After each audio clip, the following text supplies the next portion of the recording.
messieurs, dames. Bonjour monsieur. Bonjour. On réalise un documentaire sur les émeaux de Briare. Bonjour monsieur. Bien le bonjour. Bonjour. Donc vous connaissez la décharge aux émaux à Briare? Oui. Vous êtes d'ici? Oui, on est du coin. Elle est au bord du canal. Et j'y vais souvent avec mes enfants. Les émaux de Briare, j'en ai entendu parler. J'ai vu 2-3 fresques à mon travail, à Gien. Vous connaissez la décharge aux émaux de Briare? Tout à fait. Où justement on vient récupérer les petits émaux, donc c'est des petits carreaux de carrelage. Et du coup on fait plein de sculptures avec, on s'amuse à faire des figurines, des choses et autres. Donc voilà, c'est un peu artistique et ça permet de faire un peu de créativité. Ouais. Ok, donc super. c'est sympa, ouais. J'ai acheté une maison rue de Beaulieu il n'y a pas très longtemps. Et j'ai vu que la salle d'eau était posée avec des émaux de Briare. Des émaux de Briare, oui, c'est à côté. Et vous êtes déjà allé à la décharge aux émaux? Oui, ça nous est déjà arrivé, ouais. Je me blesse à chaque fois que j'y vais. Ça c'est sûr. Je reviens toujours en sang. Les mains, les pieds, je me coupe tout le temps. De personnes qui disparaissent dans cette décharge. Quand on a connu les émaux, jusque dans les années 80, hein, il y avait des centaines d'ouvriers, maintenant ils ne sont même pas 50. Ça fait combien de temps que là vous n'y êtes pas allé, on va dire? Ça doit faire au moins 2 semaines. Ouais, 2 semaines. Et depuis, on évite un peu d'y aller la nuit. Ok, et il y a une raison à ça? Bon, comment dire? On préfère pas en parler si ça vous dérange pas. Il y a plusieurs personnes qui ont remarqué qu'ils tremblaient ou qu'il y avait des choses qui se passaient la nuit là-bas. Ok. Et on cherche des témoignages aussi par rapport à ça, Ouais. Cette histoire, cette sorte de légende locale. Ok, d'accord. Donc, Un si peu, vous connaissez des choses là-dessus aussi. Je connais des gens qui sont ouverts dans ce domaine-là, concrètement. Il y a des bruits qui courent, comme quoi il y a des gens qui... il se passe des trucs un peu bizarres, où il y aurait un fantôme ou un animal bizarroïde qui vivrait dans les émaux. C'est pas loin de la Loire, hein, il peut y avoir des rivières souterraines. Ouais. Il y en a, c'est sûr. Bah, à Gien, je sais que il y en avait, à côté de chez moi. Ouais. Par contre, ça fait des superbes trous à certains endroits. Donc potentiellement, il peut y avoir tout un tas de faune, flore. La bête, faut quelqu'un qui l'ait vue, ou imaginé en tout cas. Imaginer l'avoir vue. Et puis là, de tête, non, franchement, j'ai personne qui pourrait témoigner en disant je l'ai vu. Ou alors il n'osera pas, ou elle n'osera pas. En fait, c'est des affaissements d'émaux qui sont présents un peu partout. Et potentiellement, c'est peut-être parce qu'il y a des galeries, peut-être parce qu'il y a des affaissements justement dus à l'eau qui coule, tout un tas de choses. C'est vrai qu'on n'est pas les mêmes quand on arrive là-bas. On est un petit peu, on est dans un autre monde, il y a une espèce d'ambiance. D'accord, ça veut dire qu'il y a déjà eu plusieurs personnes qui ont vu... Plusieurs témoignages, ouais, plutôt de bruit entendu, mais vu, je ne sais pas. Bah déjà, ça me rassure un vous petit avez peu. vu dire, c'est rassurant. Après qu'on soit pas tout seul, mais... Oui, parce que vous avez entendu quelques chants, des chants assez beaucoup. spéciaux. Il y en a beaucoup qui croient l'avoir vu. Bon, moi, personnellement, je l'ai ni vu ni entendu. Et est-ce qu'il vous est arrivé de voir des choses étranges à la décharge aux émaux? Ouais, non. Genre du bruit qui devrait pas y être, ou des émaux qui tremblent. Il y a eu des témoignages là-dessus. Ça vous dit rien? Non. Ce serait plutôt à la tombe, c'est-à-dire la journée, il y a pas mal de monde. Je pense que ça doit effrayer Oui. l'animal s'il existe. Et puis, donc, ça serait plutôt à la tombée de la nuit, enfin, à la fin de la journée, quand il y a plus grand monde qui se balade là. Rien que le bruit de l'eau qui passerait au travers pourrait laisser entendre qu'il y a une vie souterraine. Il y a un point d'eau entre l'ancienne fabrique et justement le dépôt des émaux. Non mais quand ils ont rempli des mots, il faut savoir qu'il y avait un trou, parce qu'ils ont construit déjà l'usine il y a très longtemps. Tout. J'ai eu des émaux dans les mains, un petit sachet, bon, rien de particulier. Hein. Y a Et rien vous eu l'aviez gardé? Vous l'avez... Non, c'était comme je vous dis, hein, c'est par rapport à mon travail, j'ai juste dû le déplacer, hein, c'est tout. Vous préférez éviter depuis que vous entendez ces chants, ou vous êtes allé voir ce qui se passait? Depuis, on n'y est pas retourné. Ouais, voilà. Non, j'ai jamais entendu ça. Ok. D'accord. Bon, bah merci beaucoup. Et Donc, quand mais on la première s'approchait fois... vraiment de la source d'eau, on voyait des mosaïques un peu tremblées. Ça va vous paraître bizarre, mais nous, on l'a vécu comme ça, quoi. Ça peut venir du tas par lui-même, avec des vibrations sismiques. Ça reste quand même assez bizarre, quoi. spécial. Je devrais peut-être pas en parler, mais il se trouve effectivement qu'il y a quelqu'un du nom de Gildas qui erre dans le secteur. Et alors lui bien sûr dit l'avoir vu, mais c'est un personnage un peu, je parle de Gildas, c'est un personnage un peu étrange par lui-même. Donc est-ce qu'il dit la vérité ou est-ce qu'il fantasme complètement? C'est pas évident à dire. Tu te souviens du gars qui qui vivait dans les bois là c'était quoi le Trousse-Barrière là? Ça s'appelle comme ça? Les bois à Briard? Oui. Ça doit être ça. Gildas. C'est perturbant. Donc quand vous avez entendu le bruit, la première fois, vous êtes allé voir, et il y avait des mosaïques qui tremblaient. C'est ça. C'est sous nos pieds alors qu'il n'y avait rien de spécial. Ouais, je pense à lui, parce que lui il connaît bien le coin, il traîne tout le temps, il vit la nuit, il dort le jour. Ouais, j'ai déjà discuté avec lui, il est bien. C'est lui qui pourrait être la bonne personne. C'est quelqu'un de fuyant, hein. Donc lui, je suppose qu'il erre dans le coin depuis un bon moment, quoi qu'il soit assez jeune. Et vous savez où est-ce qu'on pourrait le trouver Là où il habite, j'en suis pas sûr. Il y a une piste éventuelle qui serait donc à Châtillon-sur-Loire. Après, ça je peux vous montrer. Donc la déchetterie se trouve bien ici. Oui. Et là, il y a le pont-canal, et c'est Chimère. Et quand on suit le pont-canal, par le sentier, on arrive à Châtillon, on continue, et on arrive ici, en face, Monclos.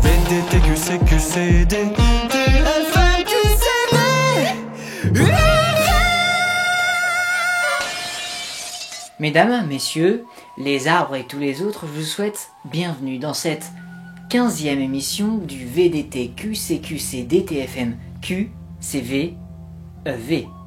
Autrement dit, la vidéo des trucs qu'on croyait que c'était des trucs faux, mais que c'était des trucs vrais, en vrai. Ce soir, nous allons vous parler d'événements véridiques, fruits d'une mythologie qui n'a rien à voir avec une mythologie, ici, dans le Loiret. Ensemble, partons à la découverte d'une légende locale plutôt secrète, tournée par une équipe d'experts. Cette équipe d'investigation a mené cette investigation au péril de leur vie.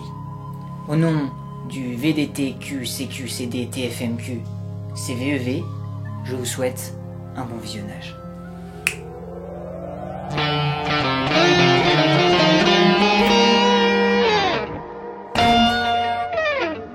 Bonjour, nous sommes en direct des émaux de Briard et plus précisément de la décharge aux émaux pour être au plus près des populations locales qui ont l'habitude de venir farfouiller dans cette décharge.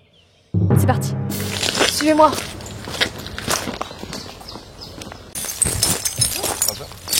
Une étude de tournage, on réalise un documentaire sur la décharge aux émaux de Briard. Bonjour monsieur. Ah bah nous c'est la première fois, moi personnellement c'est la première fois que je viens. Bonjour monsieur. Vous allez bien? Oui. Vous en avez entendu parler comment? Avec la maman de ma compagne qui est déjà venue en fait sur place et qui vient récupérer de temps en temps des émaux pour elle en fait. Est-ce qu'on pourrait vous interviewer? Non merci. On cherche des témoignages de Très personnes qui viennent ici. Et elle vous avait raconté quoi avant que vous veniez sur ce lieu? Des souvenirs en fait qu'ils avaient quand ils étaient petits.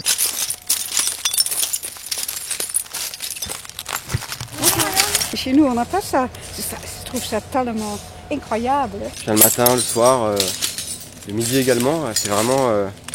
j'adore venir là, quoi. Et dans ce temps, là-bas, il y a un trou. C'est juste comme...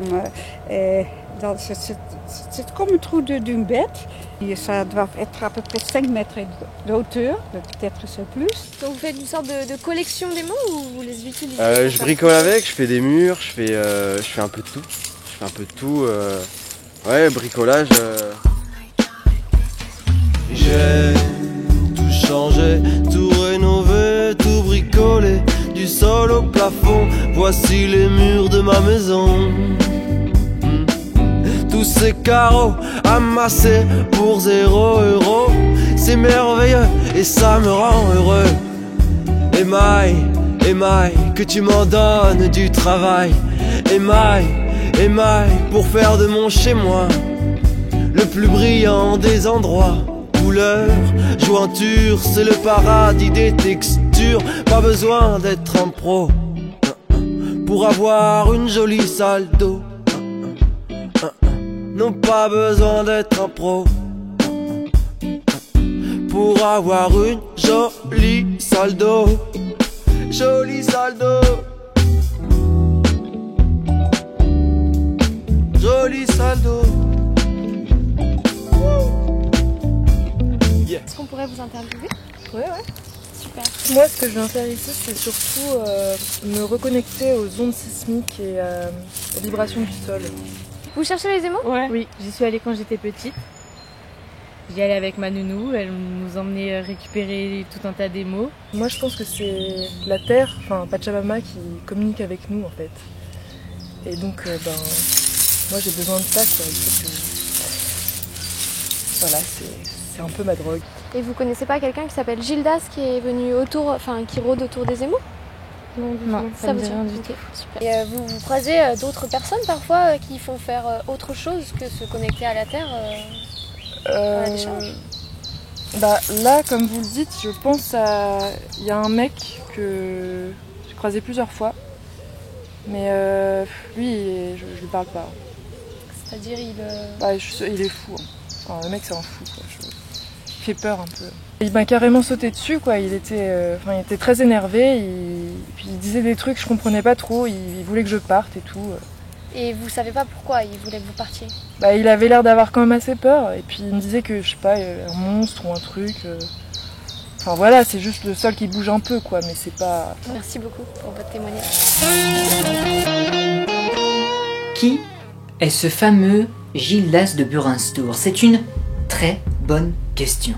Cette question, nous allons tâcher d'y répondre avec notre équipe extraordinaire qui est partie à la recherche de ces informations. Tout ce que je sais, tout ce que dans quelques secondes vous allez savoir, c'est que Gildas est l'unique héritier des ducs de Burinstour. La folie l'aurait éloigné des sentiers pourtant vertueux de l'aristocratie. Mesdames et messieurs, je vous emmène maintenant à la recherche des mystères de la décharge des Gémeaux de Briare.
Ce truc? Je suis ok sur la pression. Ok. Monsieur Gildas! Monsieur Gildas! C'est quoi? Bonjour monsieur, nous sommes une équipe de journalistes d'investigation. D'investigation sur quoi? On travaille sur les émaux de Briare, on cherche à découvrir la vérité. C'est cela. Et on cherche des témoignages de personnes. La vérité sur les émaux de Briare. Oui, c'est ça. Vous savez ce qui se passe là-bas? Je sais beaucoup de choses, oui. Super, allons-y. C'est pas souvent qu'on voit des gens comme ça sur les émaux de Briare. Moi, ça fait... c'est une affaire vraiment très très dangereuse. Parce qu'il y a une bête qui vit en dessous dans les souterrains. Elle est constituée de 7 parties dans son corps et d'une nageoire qui la fait penser à une type de chimère et de sirène. Récemment, il y a des activités, mais la bête ne sort jamais. Vraiment, elle ne sort jamais. Les émaux se mettent à vibrer, et donc les personnes commencent à se demander pourquoi, et et elles osent rentrer dans le trou. Le seul moyen de la faire sortir, c'est une partition de musique.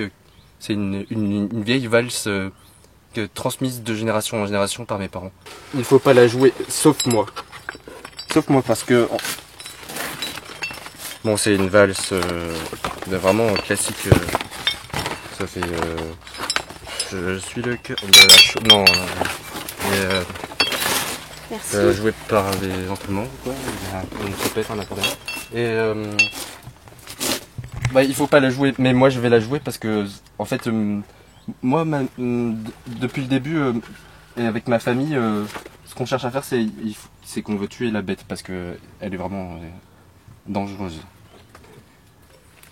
Du coup, vous voulez prévenir la population? Vous voulez leur dire quoi exactement? Vous voulez leur dire qu'il y a une bête qui vit et qu'il y a des gens qui disparaissent pour une certaine raison? Vous voulez leur dire que c'est dangereux, qu'il faut pas y aller? Ou que vous voulez chercher à leur dire nos informations? On fait un reportage sur la décharge aux émaux. Ça va passer à la télé? Oui. Et vous vivez seul ici? Vous avez de la famille peut-être?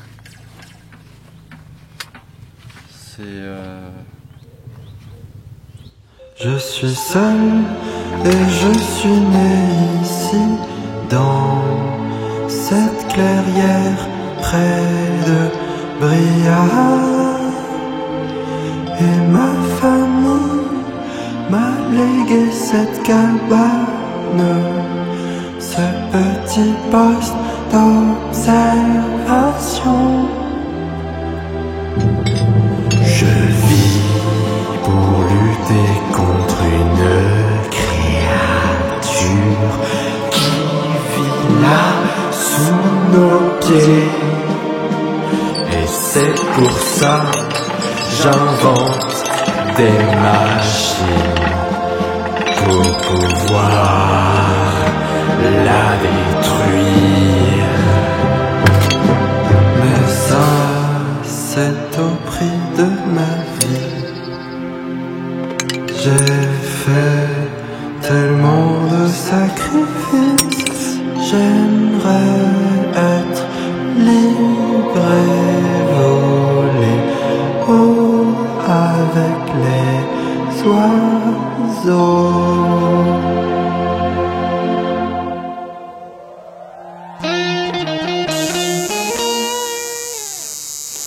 Oh, je suis l'antenne. Ouais, okay. Nous en savons maintenant un peu plus sur le mystère des émaux de Briare.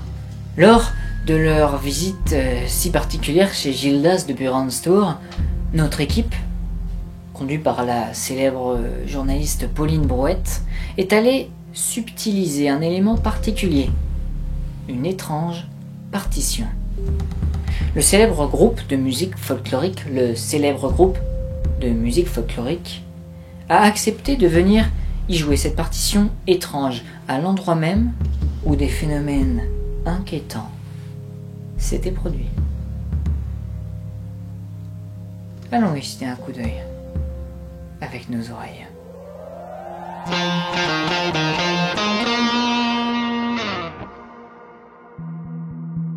On cherche tous la vérité.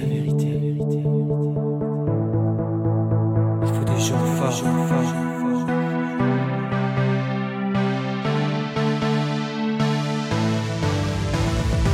Oh, cette fois, j'ai trouvé la vérité éclatera avec mon équipe de journalistes. Nous actons pour déjouer les mensonges de notre société. Yeah. Trop de mensonges, de trucs cachés, de non-dits, de fausses vérités. Nous sommes contre les fake news. Nous allons tout révéler. Yeah. Contre les fake news. Pour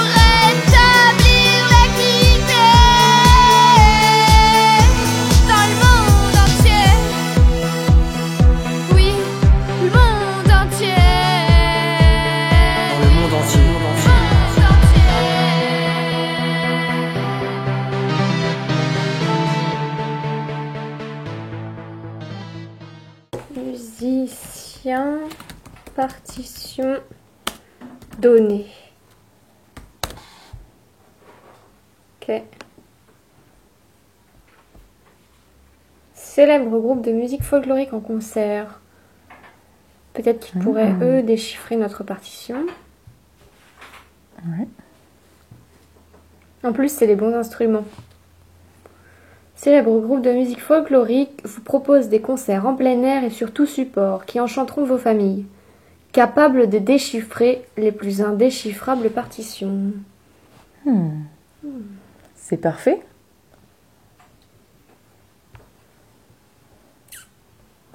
Trois membres. Ouais. Comment est-ce qu'on les contacte?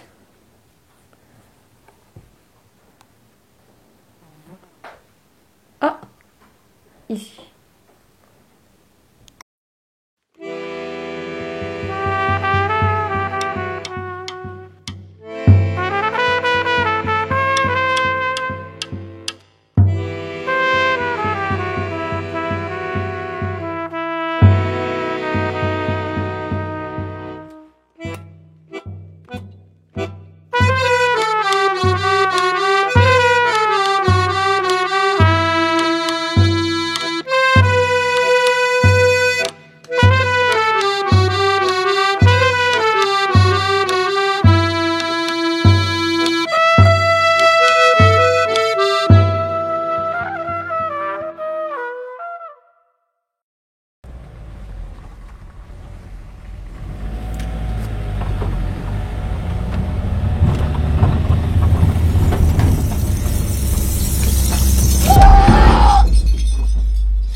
Vous allez où?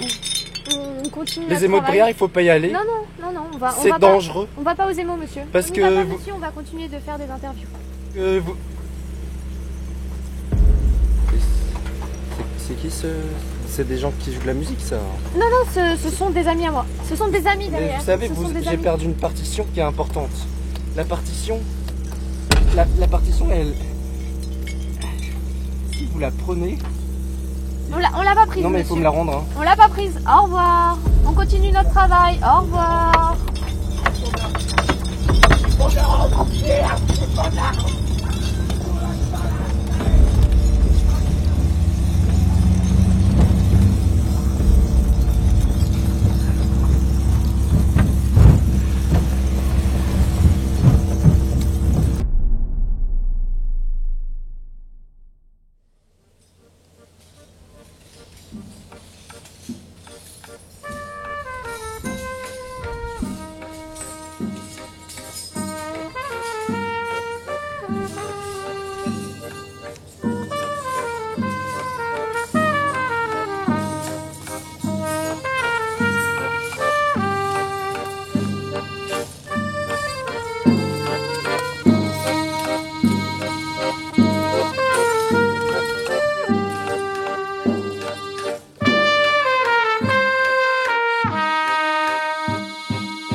Je suis le cœur dans la chaux,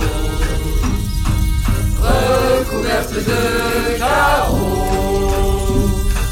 Mon cœur est rempli d'émaux, comme ceux de vos salles de bain. Ma peau se ferait un chemin, des toilettes au lavabo.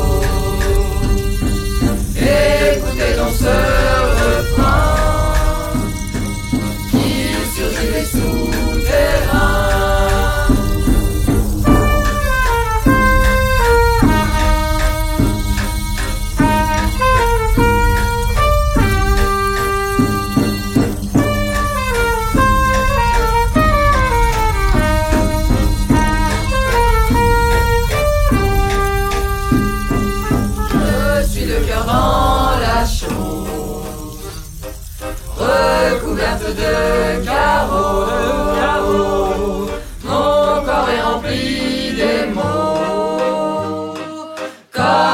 vos salles de bain. Ce soir je quitte cette mue qui m'enchaîne à la décharge. Je viens errer dans vos rues avant de prendre le large.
Pour clore cette émission un peu spéciale, j'aimerais vous proposer quelque chose d'un peu spécial. Jean tremble un peu, et je ne parle pas de Jean, notre apprenti technicien. Féfé, fais péter le son.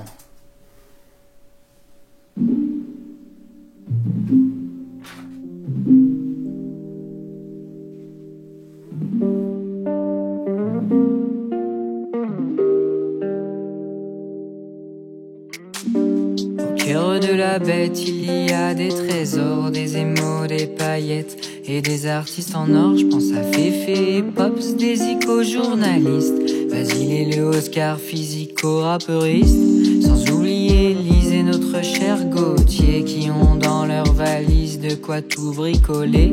Y'a Iggy et Horty, des chiens Cosmo, Transpline, Gaga et le Nazgul tatoué par Céraline. Qu'est-ce qu'on ferait pas pour le mystère? Nous on a créé le vrai ou faux. Et à quoi bon être sur terre si le réel n'est qu'une info? Fanny qui sait tout faire et Johnny le Gildas. Naïma est par terre, vibration badass. Jules est présentateur et Gaspard réalise. Chaud comme des radiateurs, Iris nous montarise. Qu'est-ce qu'on ferait pas pour le mystère? Nous on a créé le vrai ou faux. Et à quoi bon être sur terre si le réel n'est qu'une info? Dans la maison des mille, ça a exploré la bête. Des émaux, des possibles, des champs, des maisonnettes. Nous on a créé un film au vrai qu'on croyait faux. VDT, QCM, TFM, QCO. Qu'est-ce qu'on